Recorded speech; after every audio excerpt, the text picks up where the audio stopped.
Buen día, estimados hermanos, gusto de saludarlos a todos. Bienvenidos a nuestro estudio bíblico semanal. Debido a una asignación de trabajo no nos ha sido posible transmitir en vivo, pero aquí estamos con el compromiso con el Señor de siempre poder presentar un estudio bíblico semanal para su honra y para su gloria.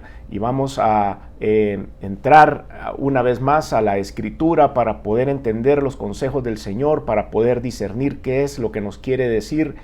Estoy seguro que hay un mensaje directo, claro y específico para cada uno, aunque todos escuchemos este estudio.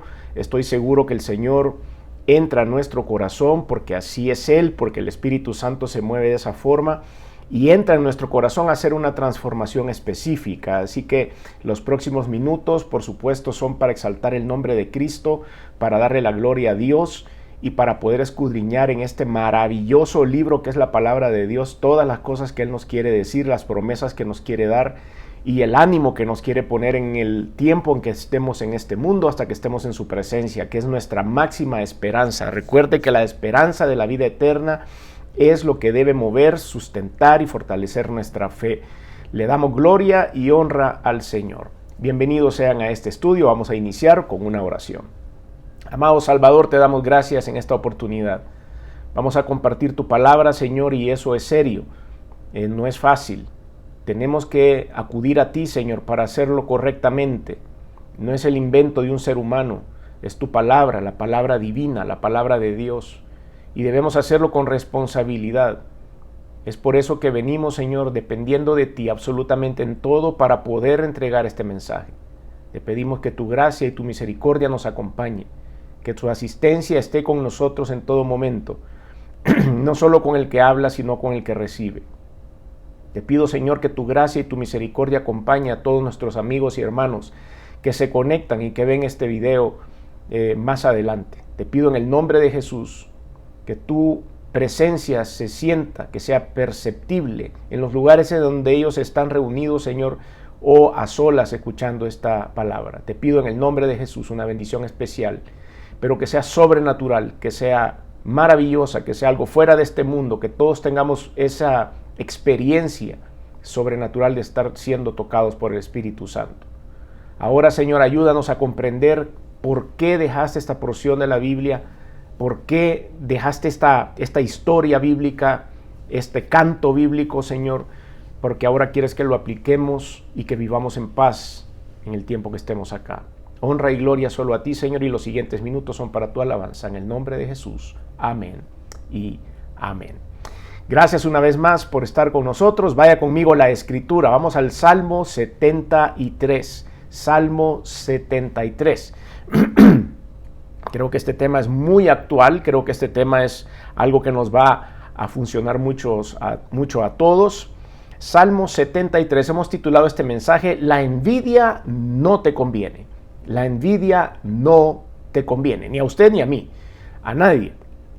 Y vamos a ver, este salmo es súper interesante, me encanta, de hecho me encanta este salmo, y es un salmo del escritor de los salmos de Asaf, quien lo publica, quien lo canta, y nos damos cuenta que él estuvo a punto de resbalarse por la envidia.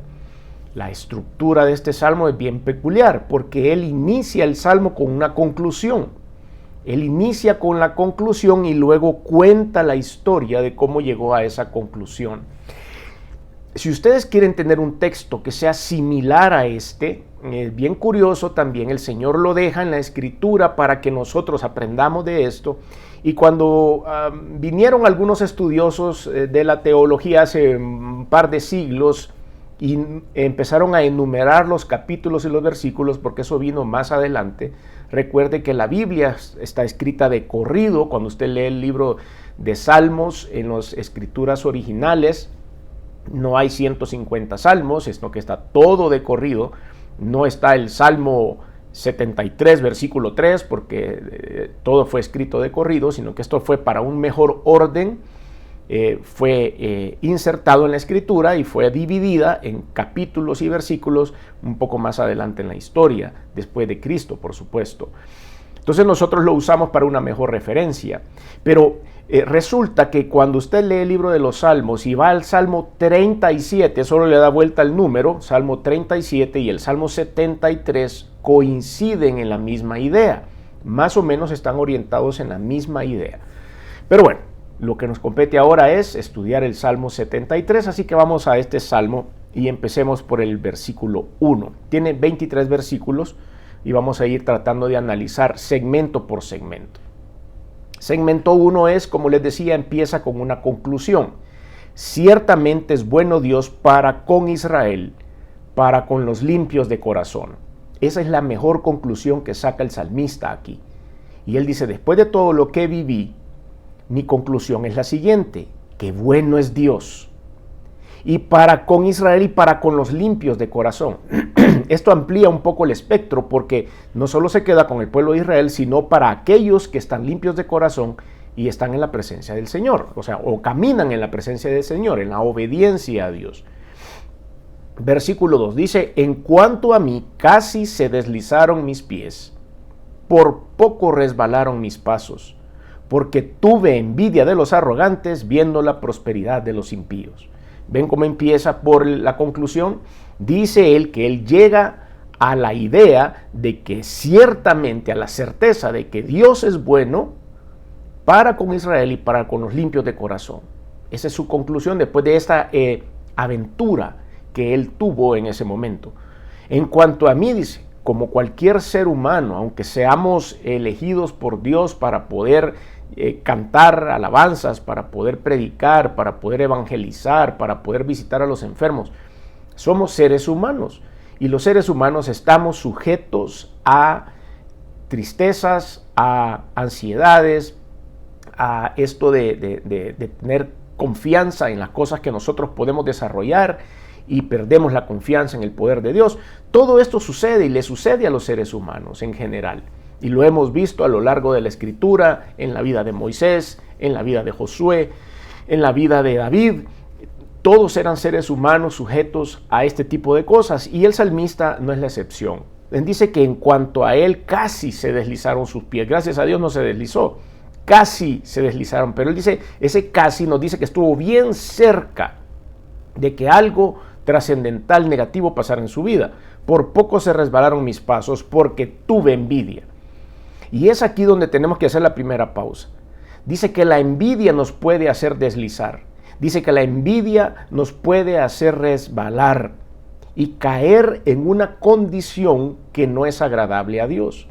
Porque tuve envidia de los arrogantes. Quiere decir que él en algún momento se fijó en los arrogantes, puso su atención en ellos, viendo la prosperidad de los impíos. ¿Cuántas veces usted y yo hemos tenido esa idea? De decir, ¿cómo a estos sinvergüenzas les va bien? Perdone la palabra o la expresión. Pero uno ve y sabe que hay personas en el mundo que no hacen las cosas correctamente, que son amigos de la corrupción, que son amigos de lo ajeno, que hacen esto, que hacen lo otro, y de repente uno ve que están en abundancia, uno ve que caminan tranquilamente, y uno dice, ¿cómo es posible que estos tengan prosperidad? Y al fijarme en eso, mi corazón se empieza a contaminar, que es la idea central de este salmo. Yo no puedo poner mis ojos en esto porque puedo resbalar, porque puedo deslizar, como dice el salmista. Entonces, estos primeros 3 versículos de este salmo nos dan la introducción, conclusión de la vida que tuvo este salmista, este hombre de Dios, el cual escribe esta porción. Versículo 4. Aquí empieza él, a partir del versículo 4, a hacer una descripción de los impíos, ya no de él, sino que él empieza a contarnos en qué fue lo que se fijó. Si ustedes ven esta descripción que va desde el versículo 4 al 9, después hace una pequeña pausa y después va del 11 al 14 otra vez, él hace una buena descripción. Quiere decir que los tenía bien analizados.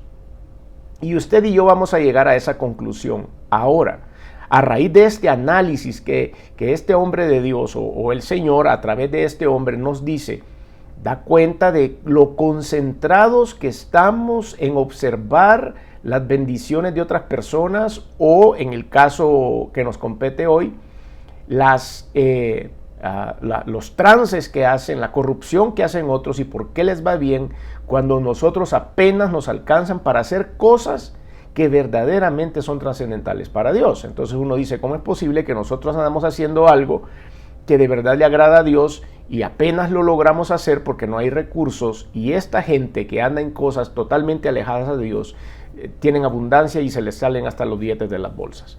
Bueno, vamos a ver qué es lo que él describe, qué vio este hombre. Versículo 4, porque no tienen congojas por su muerte, pues su vigor está entero.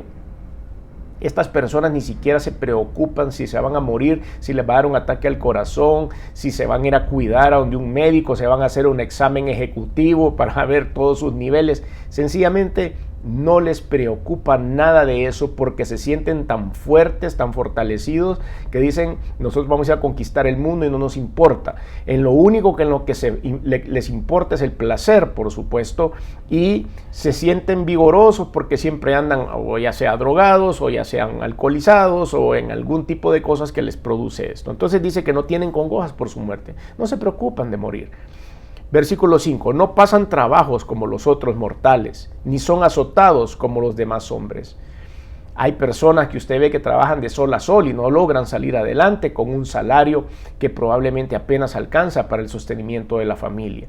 Y hay personas como ellos que no pasan trabajos, que están sentados jugando play, jugando cualquier otra cosa, viendo cosas que no deben ver en sus dispositivos electrónicos, y el dinero se hace solo. Ya dice, hay personas que trabajan de sol a sol, que de verdad hacen algo por la vida, y estas personas no hacen absolutamente nada, ni son azotados como los demás hombres, dice. No les cuesta nada, por eso pierden el dinero, lo tiran, lo botan, lo gastan, porque realmente nunca les ha costado nada. Versículo 6, por tanto la soberbia los corona. A continuación de todo esto, de sentir que nunca van a morir y de sentir que el dinero viene fácil porque no les cuesta, eso hace que crezca la soberbia.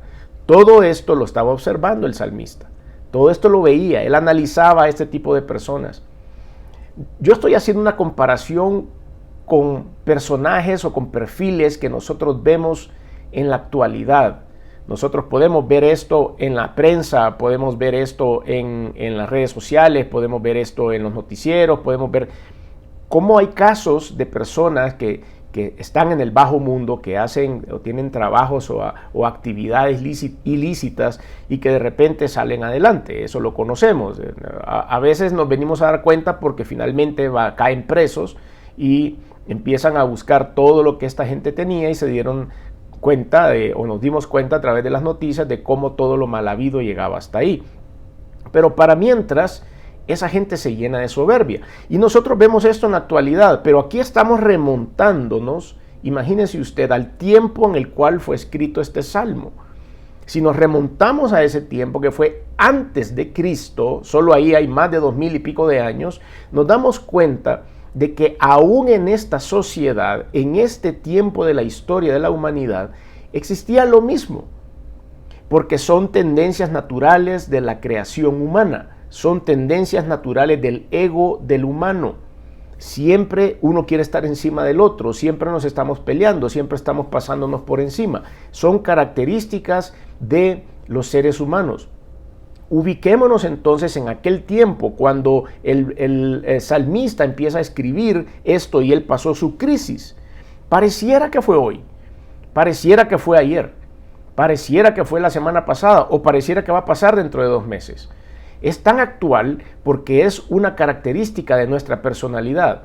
El que este tipo de personas traten de conseguir riquezas a través de algo mal habido, y también de nosotros, de guardar envidia, de guardar soberbia, de guardar rencor ante las personas que están haciendo esto y que nosotros vemos que tal vez lo estamos haciendo o lo queremos hacer de una manera correcta y nos cuesta el triple de esfuerzo.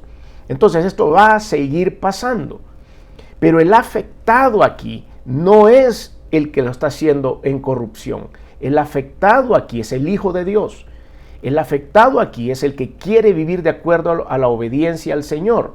porque se llena el corazón de ira, se llena el corazón de envidia, se llena el corazón de rencor hacia este tipo de personajes, y el que deja de crecer es uno, el que se contamina es uno.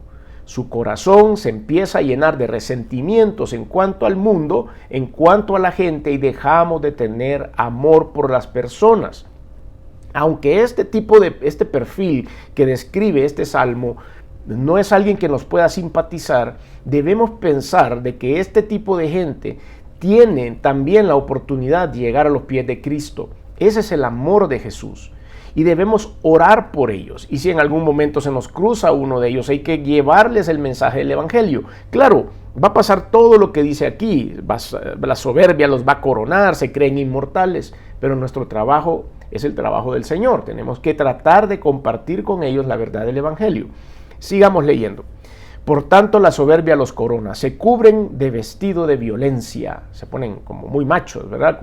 Y hay mujeres así también, no es que sea el macho hombre, sino que hay mujeres que también son agresivas. Se cubren del vestido de la violencia.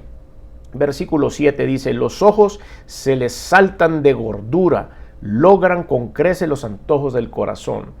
Y dice que se saltan de gordura, es una referencia al hecho de que hay una probable ilustración de que las personas que tienen abundancia de comida y de recursos para comer siempre están un poquito pasados de peso. Sabemos que eso no es así, no siempre es así, ¿verdad? Hay también personas que no tienen muchos recursos y estamos pasaditos de peso, o hay también personas que tienen todos los recursos y también están debajo del peso necesario. Pero es una ilustración de decir que sus ojos se les saltan de la gordura, es que están satisfechos con todo lo que puedan ellos tener en su mente, no necesariamente hablando acerca de comida, sino tienen vehículos, tienen casas, tienen lugares de descanso, tienen viajes, tienen de todo, y eso los llena. A eso se refiere esta porción. Logran con creces los antojos del corazón, un antojito. A veces usted anda con un antojito de comerse un mango con limón y sal y un poquito de chile, o usted anda con el antojito de comerse una empanada, o anda con el antojito de comerse un desayuno salvadoreño, o quiere comerse una pasta, lo que sea. Y usted dice, bueno, al final me voy a quitar esta gana que tengo de poder ir a comer un antojito. Y ellos dicen que con creces logran los antojos del corazón. Entonces, cuando nosotros apenas nos podemos ir a comprar un mango que anden vendiendo un vendedor ambulante, y esta gente dice que puede gastar en lo que quieran, empieza a haber envidia en nuestro corazón. Decimos, nosotros apenas conseguimos para esto y ellos andan botando el dinero en sus cosas. Después, versículo 8 dice, se mofan y hablan con maldad de hacer violencia. Esta abundancia de cosas a su alrededor les da poder. Eso sucede siempre. Cuando hay recursos, hay poder. Por eso les da risa todo. Les da risa que hablen mal de ellos, les da risa que lo señalen, les da risa que lo saquen en los periódicos, les da risa, se mofan y hablan con maldad de hacer violencia. Ya lo vamos a quitar, ya lo vamos a perseguir, ya lo vamos a meter presos. Hablan con altanería, dice el versículo 8. Ponen su boca contra el cielo y su lengua pasea la tierra. En ese momento, este tipo de personas dejan de creer en Dios porque se creen dioses, porque creen que tienen el control absoluto de todo. Y dice que ponen su boca contra el cielo. No debes estarme hablando de las cosas de Dios. No lo necesito porque yo tengo todo lo necesario, me lo puedo conseguir yo con mi dinero, con mi poder, con mi autoridad, con mi fuerza, con mi corrupción. Entonces no necesitan saber nada de Dios porque tienen un concepto equivocado de Dios. La gente cree que tiene que acercarse a Dios porque va a recibir de Dios bendiciones, y creen que van a llegar como que es una despensa o una alacena y van a llegar a la presencia de Dios solo a sacar cosas ricas, a sacar cosas que me van a llenar. Y nosotros, los que hemos entendido en la relación de los seres humanos con Dios, entendemos y sabemos que eso no es cierto. Dios no está únicamente para satisfacer mis sueños, mis deseos y mis antojos. Estoy para ejercer obediencia a Dios porque es Dios, porque es el creador de los cielos y de la tierra, porque merece total y absoluta alabanza. No es por lo que me va a dar, no es porque me va a sostener. Todos los que tenemos algún camino ya recorrido en las cosas de Dios, sabemos perfectamente que el estar siguiendo a Dios y sirviéndole a Dios no nos exime de pasar pruebas, dificultades, de enfrentar desafíos en nuestra vida. Lo que hacemos es que lo hacemos con Dios, tomados de las manos de Dios, pero el desafío va a llegar. Entonces esta gente vende menos a Dios porque dicen, yo lo tengo todo aquí, no necesito nada de Él, como que Él solo estuviera para darnos bendición. Para darnos, Dios nos da bendición, es para cumplir los deseos de nuestro corazón, eso es lo que quería decir. Entonces ponen su boca contra el cielo y su lengua pasea la tierra. Versículo 10, el salmista hace una pausa. Aquí hay una descripción, como dijimos, desde el versículo 4 hasta el versículo 9. Y después hace una pausa en el versículo 10 y hace una reflexión en este versículo, que es la reflexión, como estamos aprendiendo de este hombre inspirado por el Espíritu Santo, tenemos que aprender cuáles son las técnicas que el Espíritu Santo le dio a este hombre para lograr sobreponerse y no caer en la pena de la envidia.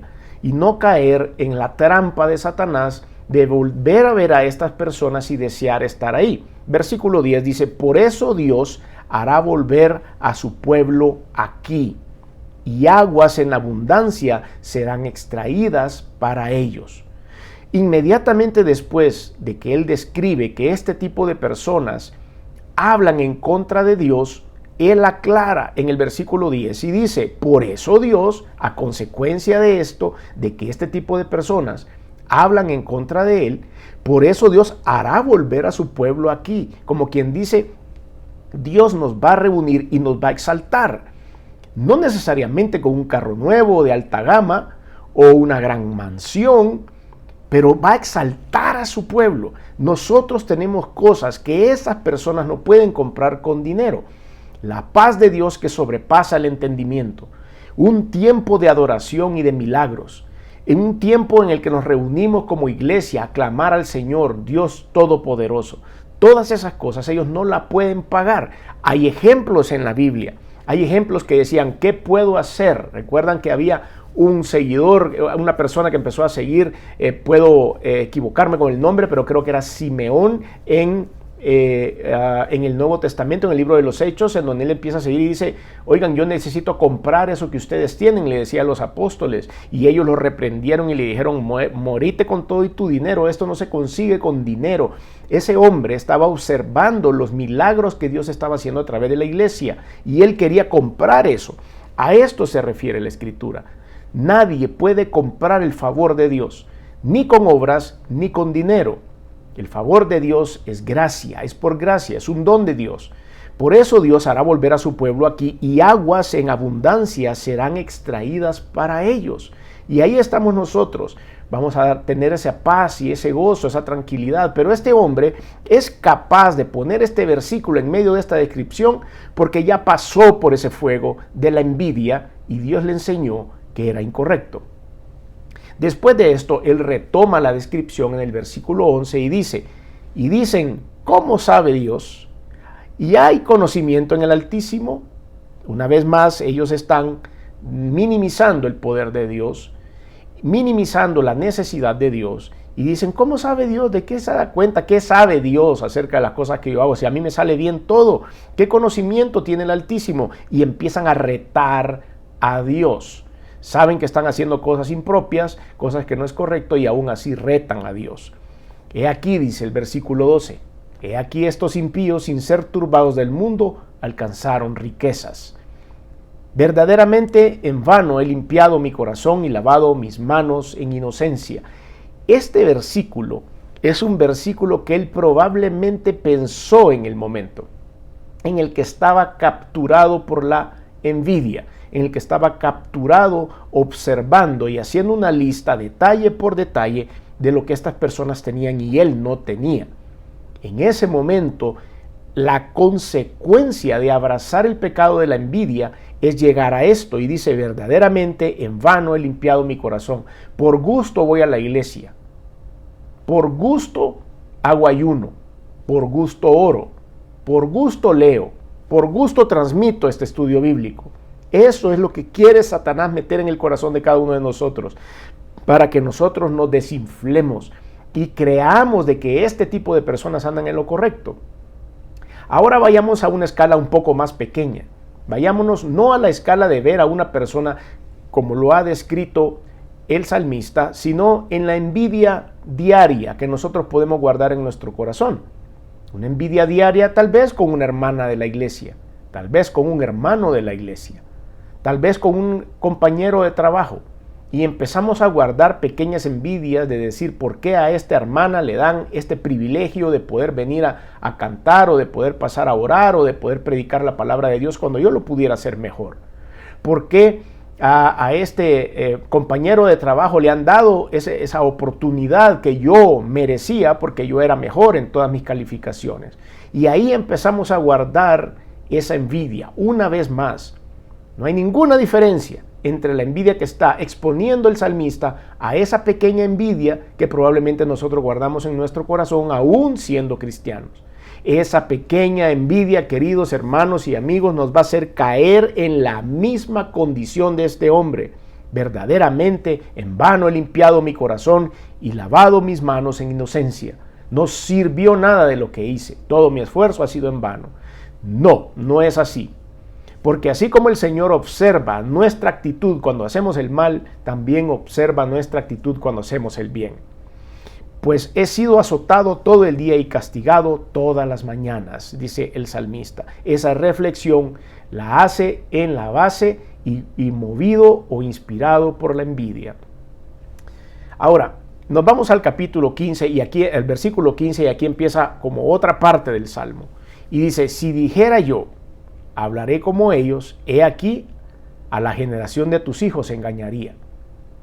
Cuando pensé para saber esto, fue duro trabajo para mí. Ahí está la reflexión. En ese momento entra en escena el Espíritu Santo. Si ustedes y yo no somos personas que estamos llenos del Espíritu Santo y somos conducidos por el Espíritu de Dios, nos quedaremos en la conclusión de los versículos arriba mencionados. Versículo 13, verdaderamente en vano he limpiado mi corazón y lavado mis manos en inocencia, pues he sido azotado todo el día y castigado por las mañanas. Si yo no tengo la suficiente presencia de Dios a través de la oración y de la lectura de su palabra, me quedo trabado en esos dos versículos. Pero cuando el Espíritu Santo entra a trabajar y yo realizo que estoy guardando un sentimiento que no es correcto, sucede el versículo 15. Si dijera yo, hablaré como ellos, he aquí la generación de tus hijos engañaría. Cuando pensé para saber esto, fue duro trabajo para mí. Versículo 17. Hasta que entrando en el santuario de Dios, comprendí el fin de ellos. ¿A dónde entró el salmista? Al santuario de Dios. ¿Cuánto tiempo abrazó esta envidia, este deseo por tener lo que tenían estos hombres? No sabemos cuánto tiempo luchó. Pudo haber luchado 1 año, 2 años, 3 años, 1 década, o pudo haber entrado ese pensamiento 1 semana, nada más, unos cuantos días. No lo sabemos. No sabemos por cuánto tiempo usted está peleando con una envidia. No sabemos por cuánto tiempo usted está observando la bendición de otras personas y queriendo esa bendición. No lo sabemos. Lo que sí sabemos es que la conclusión espiritual dirigida por el Espíritu Santo a la que llegó el salmista fue en el versículo 17, hasta que entró en el santuario de Dios. Comprendió entonces en ese punto, en la presencia de Dios, en oración, en lectura, en ayuno, el fin de estos hombres. Ciertamente los has puesto en deslizaderos, dice. Y eso no se lo reveló su corazón corrupto de envidia, se lo reveló el Espíritu de Dios. El Espíritu Santo le dijo, vos no te preocupes por ellos, porque yo solo los empujo y se deslizan. ¿Recuerdan ustedes? Hay unos juegos de mesa que uno va tirando un dado y cuenta la ficha, y cuando llega a un punto hay un deslizadero, y si usted cayó en ese cuadrito se tiene que deslizar y retroceder como 10 pasos para atrás. Entonces eso es un deslizadero. El Señor los pone ahí y retroceden. en asolamientos los harás caer. ¿Qué le dijo Dios a este hombre cuando estaba en el santuario del Señor? No te preocupes, que se van a deslizar y yo los haré caer. Como han sido asolados de repente en signo de admiración, como han sido asolados de repente, perecieron, se consumieron en terrores, como sueño del que despierta, como sueño del que despierta. Como quien dice, estoy viviendo un sueño, el sueño dorado, y de repente abro los ojos y me doy cuenta que no estoy viviendo nada de lo que estoy soñando. Como sueño del que despierta, así, Señor, cuando despertares, menospreciarás su apariencia. Y se llenó de amargura mi alma y en mi corazón sentía punzadas, dice, antes de entrar al santuario, por supuesto. El versículo 22 al 26 hace un análisis, me parece, hasta un poco divertido el análisis que hace. Oiga lo que dice el versículo 22. Tan torpe era yo que no entendía, era como una bestia delante de ti. Llega uno de verdad en la mera carnalidad. Este hombre entró en el santuario del Señor carnal, entró sintiéndose de verdaderamente, había sucumbido ante los deseos del mundo, había sucumbido ante los deseos de los hombres, y hasta estar en la presencia de Dios, cuando a Dios le pasa a uno el escáner espiritual, dice, qué torpe fui, perdóname, Señor, de verdad. ¡Qué bestia! Perdonen ustedes la expresión, pero es exactamente como él lo menciona acá. Y Señor, qué torpe, qué bestia fui, perdóname, Señor. Versículo 23, con todo yo siempre estuve contigo, me tomaste de la mano derecha, me has guiado según tu consejo. Él empieza a hacer un análisis de lo que es la vida cristiana, de lo que es la verdadera vida, de lo que es verdaderamente vivir en la obediencia a Dios. Oigan lo que dice, con todo, versículo 23, yo siempre estuve contigo, me tomaste de la mano derecha, me has guiado según tu consejo y después me recibirás en gloria. ¿A quién tengo yo en los cielos sino a ti? Y fuera de ti nada deseo en la tierra. Mi carne y mi corazón desfallecen, mas la roca de mi corazón y mi porción es Dios para siempre. Aleluya. Esa conclusión se saca estando en la presencia misma del Señor, cuando estamos en el santuario, cuando dejamos a un lado la torpeza humana, cuando dejamos lo bestia que podemos ser en algún punto y de verdad estamos llenos del Espíritu Santo. Entonces Dios nos quita un velo de nuestros ojos y nos dice, tenés cosas mejores que estas, hijo. Tenés cosas mejores que un Ferrari, tenés cosas mejores que una mansión de 12 habitaciones, tenés cosas mejores que un yate que cuesta 50 millones de dólares. No, hay cosas mejores para ti y esto es lo que te tengo. Por eso, estos seres humanos que viven en este tipo de vida no pueden comprar en ningún momento, con toda su plata, con todo su poder, con toda su autoridad, no pueden comprar estos versículos del 22 al 26. Esto está reservado únicamente para los hijos obedientes de Dios, y esto va a caer, y esta gracia va a caer sobre nosotros cuando no tenemos un corazón corrupto lleno de envidia. Cuando nosotros enfocamos nuestros ojos en Jesús, el autor y consumador de la fe, cuando nosotros ponemos nuestra mirada en el Señor, entonces vamos una vez más a recibir esto de parte de Dios. Versículo 27. Porque he aquí, los que se alejan de ti perecerán. Tú destruirás a todo aquel que de ti se aparta. Pero en cuanto a mí, el acercarme a Dios es el bien. He puesto en Jehová el Señor mi esperanza, para contar todas sus obras. ¡Qué maravilla! Y ahí cierra el Salmo. Vean qué cosa más hermosa. A consecuencia de esto, a consecuencia de todo lo que hemos leído, el salmista inicia con el versículo 1. Ciertamente es bueno Dios para con Israel, para con los limpios de corazón. Es por eso que el versículo 1 es la consecuencia o la conclusión de todo lo que este hombre había abrazado.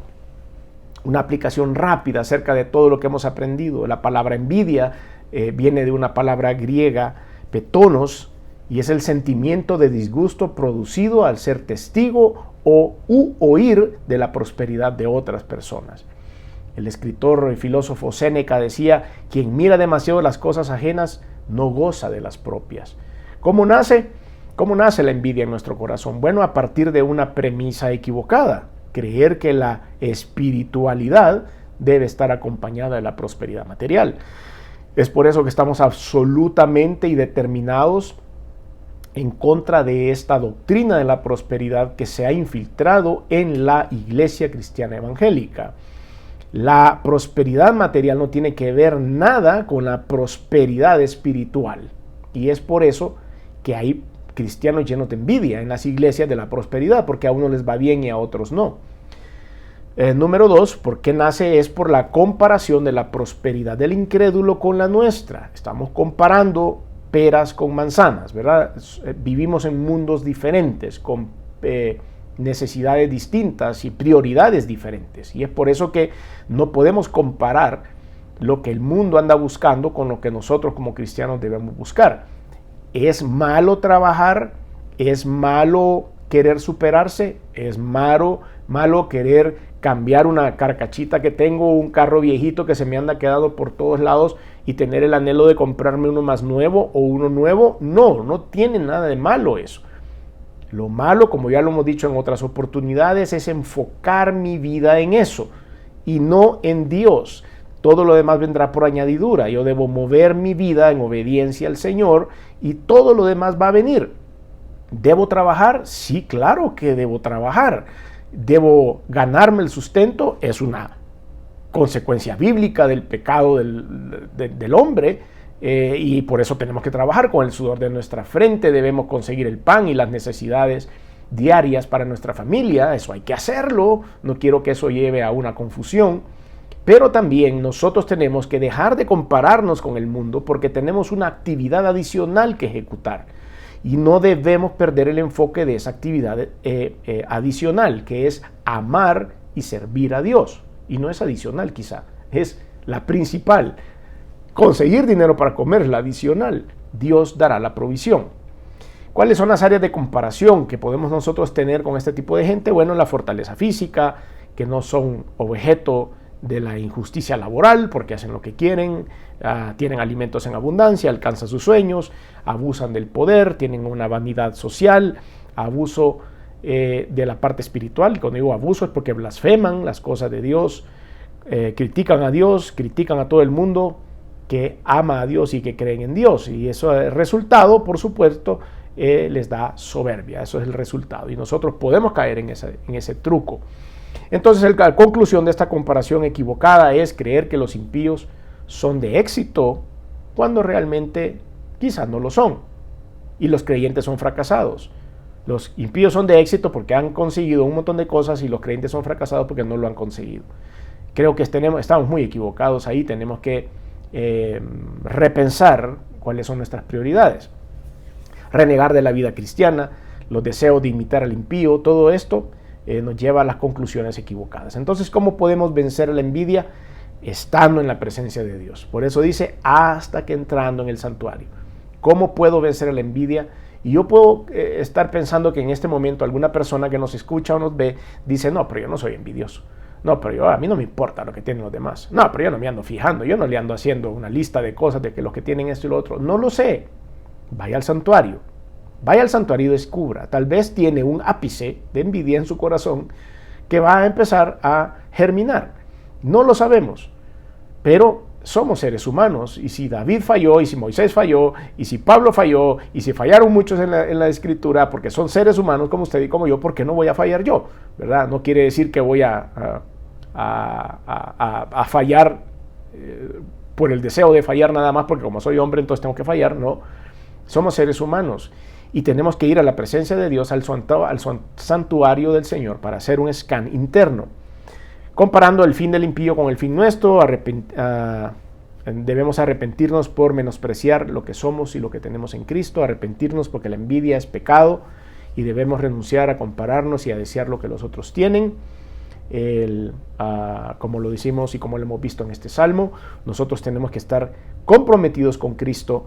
Y seamos sinceros con nosotros mismos y no nos engañemos al negar que no tenemos envidia oculta. En algunos no existe envidia, en otros sí existe envidia, pero hay uno que cree que no existe, está muy oculta dentro de su corazón.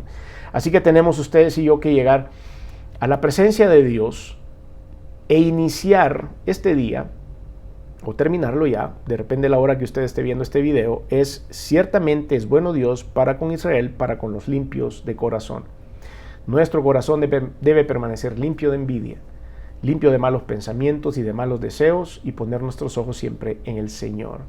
Dios tiene cosas maravillosas y sobrenaturales para usted que pueden superar cualquier cosa material de este mundo. Si usted quiere recibir a Cristo como Señor y Salvador, Cristo es quien le puede dar esa paz. Cristo es quien puede entrar a su corazón y de verdad ofrecerle algo que no puede comprar con dinero: el perdón de todos sus pecados y la oportunidad de ser salvo, de poder tener vida eterna en la presencia de Dios. Eso no hay dinero que lo pueda comprar. Solo un corazón necesitado, solo un corazón que realmente se da cuenta de la necesidad profunda que hay en su vida, de que Dios pase a ser el guía, que pase a ser su Señor, que pase a ser su Salvador. Así que le invito a que haga una oración. Es una oración muy sencilla. Yo no le puedo brindar salvación eterna, ni le puedo brindar perdón de pecados. Eso solo lo hace el Señor, y el Señor lo dice en su palabra. Lo que sí puedo hacer es guiarle en esta sencilla oración para que usted le abra su corazón a Cristo, y entonces Él sea parte de su vida y su enfoque será diferente. Y dejará de estar anhelando estas cosas del mundo y anhelará estar en un tiempo en el santuario de Dios. Si quiere hacer esta oración, hágala conmigo ahí donde está y diga: Señor Jesús, reconozco mi pecado. Reconozco que he hecho cosas que no han sido de tu agrado. Perdóname, me arrepiento. Reconozco que viniste a este mundo hecho hombre, que te colgaron en una cruz y la sangre que derramaste ha servido para limpiar mis pecados. Reconozco que resucitaste el tercer día y estás sentado a la diestra de Dios. Por lo tanto, hoy abro mi corazón y te recibo en él como mi único y suficiente Señor y Salvador. Te doy gracias por esta oportunidad que ahora me das de ser salvo y de ser llamado hijo tuyo. En el nombre de Jesús. Amén y amén. Si usted hizo esta oración, estamos muy contentos. Busque una iglesia bíblica donde congregarse. Y cuando digo bíblica, es que el centro de esa congregación sea la Escritura, que se predique la Biblia y no ningún otro libro, ningún otro autor, excepto la Biblia, el centro de la fe de los cristianos. Terminamos con una oración. Señor, te damos gracias por esta oportunidad maravillosa de poder compartir tu palabra, de poder analizar, Señor, otro texto bíblico que va a transformar nuestra vida. Ayúdanos, Señor, a quitar toda envidia, por pequeña que sea, de nuestro corazón, y ayúdanos a enfocarnos en lo que es verdaderamente importante. Te damos gracias porque nos has enseñado a través de este salmo que tenemos un tesoro más grande que los tesoros humanos, que nuestra perla de gran precio es más cara, Señor, que cualquier cosa material que haya en este mundo. Aún que el poder, aún que la autoridad, aún que todo lo que estos seres humanos que hemos descrito en el salmo, Señor, puedan obtener. Lo que tenemos nosotros es más grande, el tesoro de la vida eterna, la esperanza de verte un día, Señor, y que tu palabra se cumpla en nosotros mientras estamos aquí. Te damos gracias, Señor, porque otro gran tesoro que tenemos los seres humanos es la Biblia, tu palabra, y de ella aprendemos, Señor. Ahora te pedimos que cada uno de nosotros pueda ir al santuario y pueda filtrar su corazón de todas aquellas, Señor, cosas que no te gustan. Límpianos de la escoria, Señor, que nos deja el vivir en este mundo. Te damos gracias en el nombre de Jesús. Amén y amén. Gracias a todos por su atención. Si Dios lo permite, nos vemos la próxima semana. Bendiciones.